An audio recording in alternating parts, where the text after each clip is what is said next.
I'll start with a quote. It's from Roald Dahl in The Twits. If a person has ugly thoughts, it begins to show on their face. And when that person has ugly thoughts every day, every week, every year, the face gets uglier and uglier until you can hardly bear to look at it. A person who has good thoughts cannot ever be ugly. You can have a wonky nose and a crooked mouth and double-chin and sticky-outy teeth, but if you have good thoughts, it will shine off your face like sunbeams and you will always look lovely. So we're all for thoughts for the day and good thoughts. So let's think today then, what can we fill our mind about? Angels. Because I've only been given a couple of minutes, let's just think about your angel, your specific angel, and what he's up to today, so that you can think about it in the day as you go about your day. Have like lofty thoughts of the angelic world.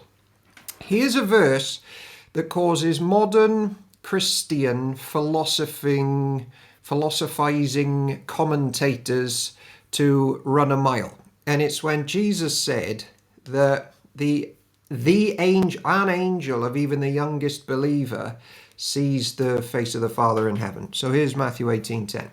Take heed that you do not despise one of these little ones, for I say to you, in heaven their angels always see the face of my Father who is in heaven, for the Son of Man has come to seek and to save that which was lost. Now, the best commentaries take that very seriously.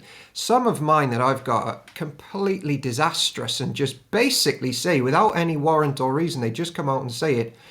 Oh, this doesn't mean that every individual believer has an angel, like a guardian angels, and it's not saying that angels see the face of the Father. They literally say that. They directly contradict Jesus and don't actually give evidence why. So, we're not going off with their fanciful ideas today. Goodbye philosophy. It makes us too earthy, too low-minded. We want to take the angelic realm seriously. And our individual angel is up to stuff today. And he sees the Father as he is. Now then, being in the presence of the Father is the purpose of all humanity. And Jesus stops at nothing to bring his bride, the church, to ransom her, redeem her, and bring her to the presence of the Father. He does that multiple times through all the scriptures, and that's what he loves to do and will continue to do.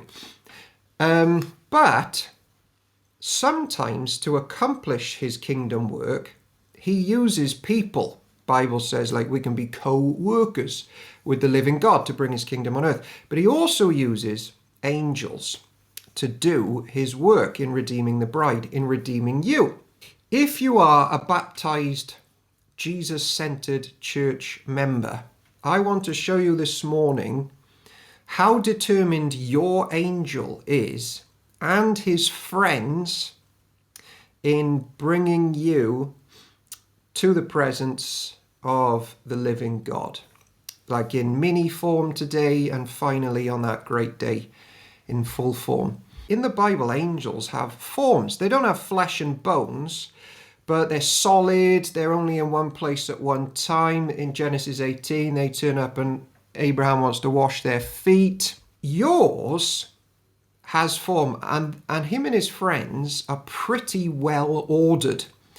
The Bible speaks, right, of, and it takes a lot of effort and order to bring church home. Let me tell you, like, because it's people like us, it takes, right, arche and exousi, principalities and powers, thrones, dominions, powers, dunamis, and that's not pointing to different angels. That is basically pointing out rank, dignity, and order as Jesus just gets them working.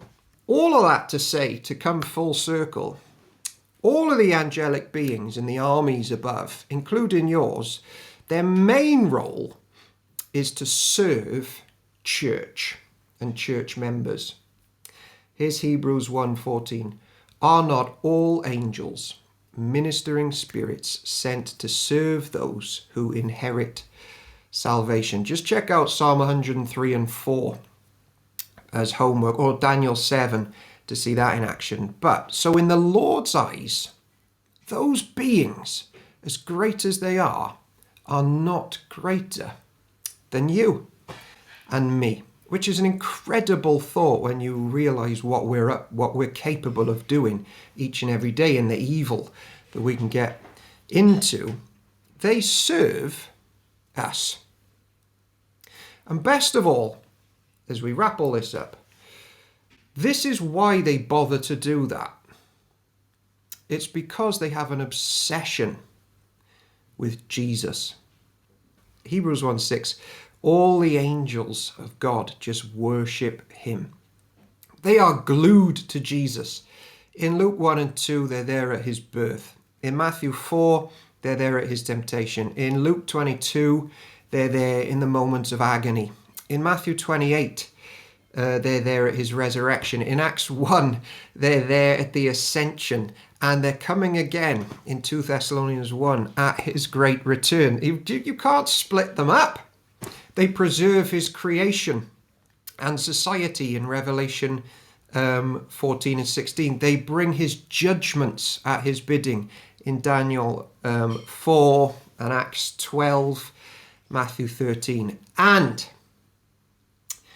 it is because they are captured by Jesus, and it's because Jesus is captured by his bride, the church, that the angels minister to church. Psalm 34, they camp around those who fear the Lord. And here's the most amazing bit.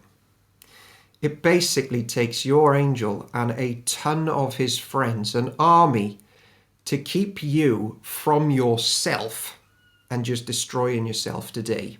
If you want cause of praise and food for thought, think about that. Here's Psalm 91:11. For he shall give his angels, plural, charge over you, to keep you in all of your ways. Blessings to the Father, the Son, and the Holy Spirit. He keeps us from ourselves. And don't fall into the trap of just saying every miracle in your life or every good thing is just God. Oh, God did it. God did it. Now get specific.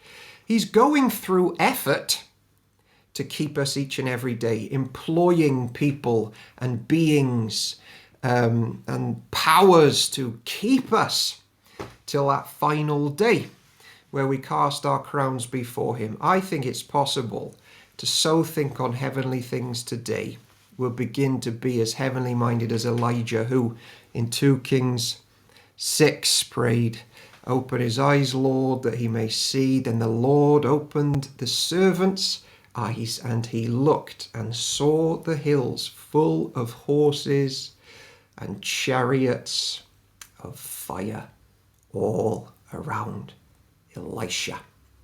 Perhaps yours was there because you weren't quite born yet. Hey, Heath Church, thank you for letting me in for Thoughts of the Day.